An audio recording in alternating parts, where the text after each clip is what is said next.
ಸಿದ್ಧತೆ ನಡೀತಾ ಇದೆ. ನೋಡೋಣ ಇನ್ನು ನೆಕ್ಸ್ಟು ಯಾವಾಗ ಕ್ಯಾನ್ವಾಸ್ಗೆ ಹೋಗ್ಬೇಕೋ ಹೋಗ್ತೀನಿ. ಈ ಸತಿ ಆಯ್ತು ಆಗಬೇಕು ಅಂತಲೇ ಬಂದಿರೋದು. ಅದೆಲ್ಲ ಗೊತ್ತಿಲ್ಲ ಸರ್, ಇದು ನಮ್ಗೆ ಗೊತ್ತಿಲ್ಲ. ಇನ್ನೂ ನಾವು ಯಾರಿಗೂ ತೊಂದರೆ ಕೊಡೋಕೆ ಹೋಗಿಲ್ಲ ಅವರು, ಯಾಕಂದರೆ ಲಾಸ್ಟ್ ಟೈಮು ಪಾಪ ನಾವು ಈ ಸತಿ ಬಿಸಿಲು ಜಾಸ್ತಿ ಇದೆ ಪಾಪ, ಅವ್ರಿಗೆ ಒತ್ತಡದಿಂದ ಬರಬಾರ್ದು ಪಾಪ. ಇಲ್ಲ ಬರ್ತಾರೆ, ಅದಕ್ಕಂತ ಕರೆಯೋಕೆ ಹೋಗ್ಬಾರ್ದು, ಅಡ್ವಾಂಟೇಜ್ ತಗೊಳಕ್ಕೆ ಹೋಗ್ಬಾರ್ದು ಪಾಪ.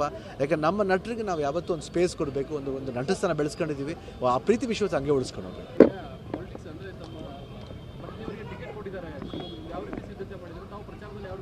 ಸಿದ್ಧತೆ ನಡೀತಾ ಇದೆ.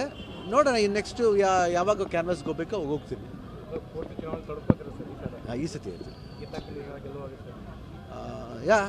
ಆಗಬೇಕು ಅಂತಲೇ ಬಂದಿರೋದು. ಅದೆಲ್ಲ ಗೊತ್ತಿಲ್ಲ ಸರ್, ಇದು ನಮ್ಗೆ ಗೊತ್ತಿಲ್ಲ. ಇನ್ನೂ ನಾವು ಯಾರಿಗೂ ತೊಂದರೆ ಕೊಡೋಕೆ ಹೋಗಿಲ್ಲ ಅವರು, ಯಾಕಂದರೆ ಲಾಸ್ಟ್ ಟೈಮು ಪಾಪ ನಾವು ಈ ಸತಿ ಬಿಸಿಲು ಜಾಸ್ತಿ ಇದೆ ಪಾಪ, ಅವ್ರಿಗೆ ಒತ್ತಡದಿಂದ ಬರಬಾರ್ದು ಪಾಪ. ಇಲ್ಲ ಬರ್ತಾರೆ, ಅದಕ್ಕಂತ ಕರೆಯೋಕೆ ಹೋಗ್ಬಾರ್ದು, ಅಡ್ವಾಂಟೇಜ್ ತಗೊಳಕ್ಕೆ ಹೋಗ್ಬಾರ್ದು ಪಾಪ. ಯಾಕಂದ್ರೆ ನಮ್ಮ ನಟರಿಗೆ ನಾವು ಯಾವತ್ತೂ ಒಂದು ಸ್ಪೇಸ್ ಕೊಡಬೇಕು, ಒಂದು ನಟಸ್ಥಾನ ಬೆಳೆಸ್ಕೊಂಡಿದ್ದೀವಿ, ಆ ಪ್ರೀತಿ ವಿಶ್ವಾಸ ಹಂಗೆ ಉಳಿಸ್ಕೊಂಡು ಹೋಗ್ಬೇಕು.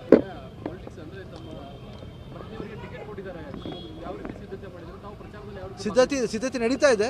ನೋಡೋಣ ಇನ್ನು ನೆಕ್ಸ್ಟು ಯಾವಾಗ ಕ್ಯಾನ್ವಾಸ್ಗೆ ಹೋಗ್ಬೇಕೋ ಹೋಗ್ತೀನಿ. ಈ ಸತಿ ಆಯ್ತು ಆಗಬೇಕು ಅಂತಲೇ ಬಂದಿರೋದು.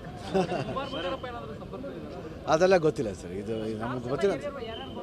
ಇನ್ನೂ ನಾವು ಯಾರಿಗೂ ತೊಂದರೆ ಕೊಡೋಕೆ ಹೋಗಿಲ್ಲ ಅವರು, ಯಾಕಂದರೆ ಲಾಸ್ಟ್ ಟೈಮು ಪಾಪ ನಾವು ಈ ಸತಿ ಬಿಸಿಲು ಜಾಸ್ತಿ ಇದೆ ಪಾಪ, ಅವ್ರಿಗೆ ಒತ್ತಡದಿಂದ ಬರಬಾರ್ದು ಪಾಪ. ಇಲ್ಲ ಬರ್ತಾರೆ, ಅದಕ್ಕಂತ ಕರೆಯೋಕೆ ಹೋಗ್ಬಾರ್ದು, ಅಡ್ವಾಂಟೇಜ್ ತಗೊಳಕ್ಕೆ ಹೋಗ್ಬಾರ್ದು ಪಾಪ. ಯಾಕಂದ್ರೆ ನಮ್ಮ ನಟರಿಗೆ ನಾವು ಯಾವತ್ತೂ ಒಂದು ಸ್ಪೇಸ್ ಕೊಡಬೇಕು, ಒಂದು ನಟಸ್ಥಾನ ಬೆಳೆಸ್ಕೊಂಡಿದ್ದೀವಿ, ಆ ಪ್ರೀತಿ ವಿಶ್ವಾಸ ಹಂಗೆ ಉಳಿಸ್ಕೊಂಡು ಹೋಗ್ಬೇಕು.